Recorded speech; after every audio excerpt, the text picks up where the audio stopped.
ও মা গো, এ কি, এ কি! লোকটা এবার খপ করে ধরলো বাবলার হাত আর এক টানে তাকে বের করে নিল আধারের মধ্যে। তারপরে সেই হাঙরের মতো দাঁত দিয়ে এক কামড় বসিয়ে দিল তার ঘাড়ের উপর। দোকানের মধ্যে তার বাকি তিনজন যেন পাথর হয়ে গিয়েছিল। তাদের চোখের সামনে বাবলার রক্ত শুষে খেয়ে চলল লোকটা। কয়েক মুহূর্তের পরে বাবলার ঝিমিয়ে পড়া দেহটা একদিকে লুটিয়ে পড়ল। লোকটার মাথা থেকেও চাদরটা খুলে পড়েছিল। আগুনে ঝলসানো দেহ তার। তার ভয়ানক দাঁত আর কষ বেয়ে ঝরে পড়ছিল লাল রক্ত। আমার দেশটা তো মিটল, এবার ওরা আসবে। আগুনে পুড়ে মরে সেই থেকে ঘুরে বেড়াচ্ছি আমরা। আজকের দিনেই তো মরেছিলাম আমরা সবাই। আজকের দিনটা যে আমাদের। এ কথা বলে প্রেত মূর্তিটা হাতের একটা আঙুল নিজের গলার ওপর বুলিয়ে ওদের বুঝিয়ে দিল, এই ভূত চতুর্দশের রাত শুধুমাত্র অশরীরী আর মৃতদের। লোকটা এবার অন্ধকারের মধ্যে একরকম লাফাতে লাফাতে চলে গেল বাস দুটোর কাছে দাঁড়িয়ে থাকা ছায়াগুলোর দিকে। প্রহ্লাদই ওদের তিনজনের মধ্যে প্রথম সম্বিত ফিরে পেল। সে ভয়ে ভয়ে শান্টুকে বলল, শান্টু, বাবলাকে এখানে টেনে আন, জলদি কর। শান্টু এ কথায় চমকে উঠে এক দৌড়ে বেরিয়ে গেল।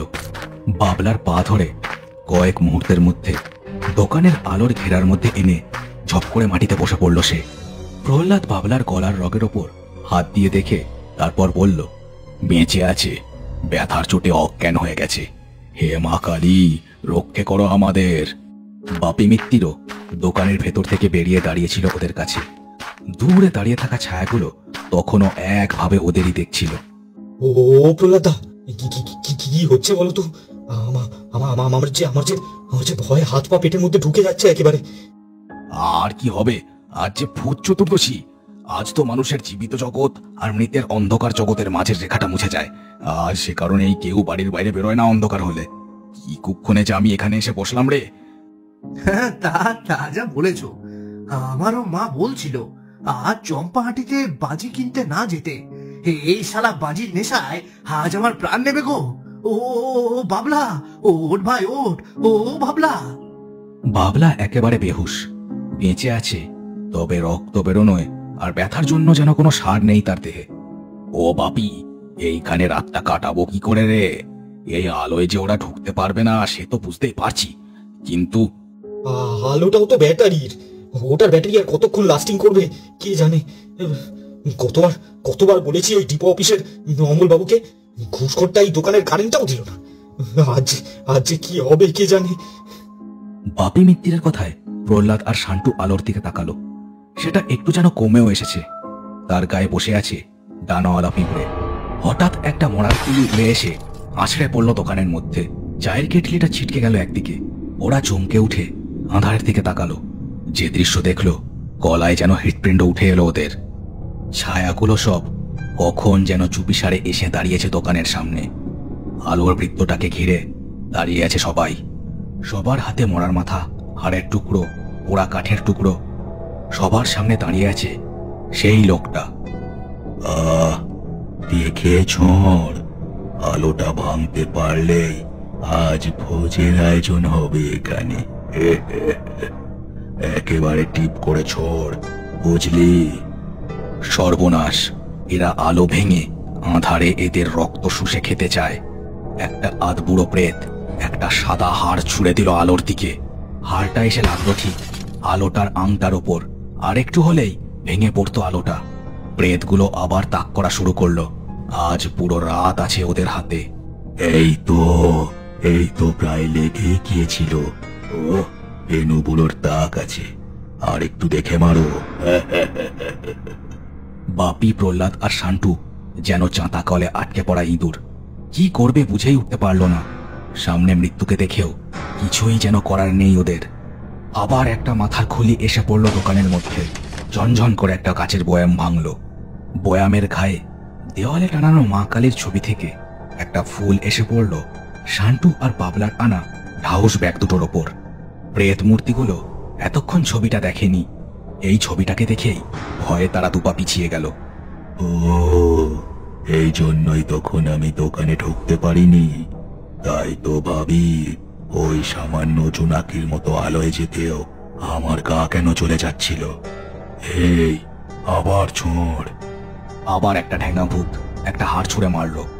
সেটা এসে লাগলো একেবারে আলোর গায়ে। আলোটা একটু ছুঁয়ে গেল, আর এক ঘা পড়লেই সব শেষ। হা করে দাঁড়িয়ে থাকিস না রে, মা পথ দেখিয়েছেন। এই শান্টু, বের কর তোদের যত বাজি আছে সব। শান্টু এ কথায় যেন চমকে উঠল। এক ঝটকা মেরে একটা ব্যাগ তুলে নিল আর ঠেলে দিল বাবলার পাশেই। মেঝেতে ছড়িয়ে পড়ল নাড়ু, পটকা বোম, হাউই, আরো কত রকম বাজি। ভাগ্য ভালো আলোর বাজি বেশি তার মধ্যে। প্রেত মূর্তিগুলো একে অন্যের মুখের দিকে দেখলো একবার। লোকটা রাগে হাঙরের মতো দাঁত বের করে দুহাত বাড়িয়ে দৌড়ে এলো দোকানের দিকে।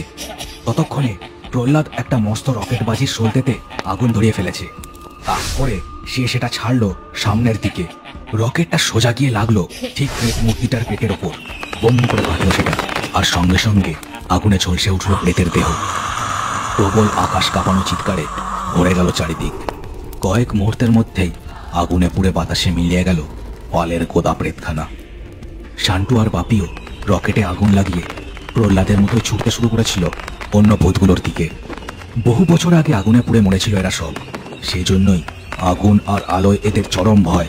সব দৌড় দিতে শুরু করলো এদিক ওদিক। কেউ কেউ আগুনে পুড়ে বাতাসে মিশে গেল, কেউ কেউ ভয়ে আপনি হাওয়া হয়ে গেল সেখান থেকে। কয়েক মিনিটের মধ্যেই বাজির ধোঁয়ায় একেবারে ধোঁয়াশা জমে গেল দোকানের সামনে। ধীরে ধীরে ধোঁয়াশা কাটতেই ওরা দেখলো দোকানের সামনেটা খালি। কোথাও কেউ নেই, শুধু ঝিঝির ডাক শোনা যাচ্ছে একভাবে। সব পালিয়ে গেছে মনে হয়। মাগো, বাঁচিয়ে দিলে এবারের মতো।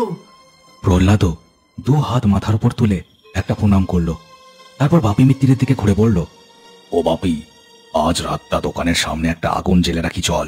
ইয়ে যাত্রা বেঁচে গেলাম যা হোক, আর পাবলাকে এক গ্লাস গরম দুধ দে তো, ওর জ্ঞানটাও ফেরানো দরকার। হ্যাঁ ঠিক, হ্যাঁ ঠিক ঠিক ঠিক বলেছো। তোমরা তোমরা আগুন জ্বালো, আমি আমি আমি ওই দুধটা গরম করি। দাঁড়াও, আজ আর না কারোর বাড়ি গিয়ে কাজ নেই, বুঝলে। দোকানে মা কালী আছেন, উনি আজ রাতটা রক্ষা করবেন আমাদের। হ্যাঁ, কি বলো? কয়েক মুহূর্তের মধ্যেই দোকানের সামনে আগুন জেলে ওরা আবার বসলো নিজেদের জায়গায়। আগুনের কাঠফাটার চটপট শব্দে ভরে গেল চারিদিক।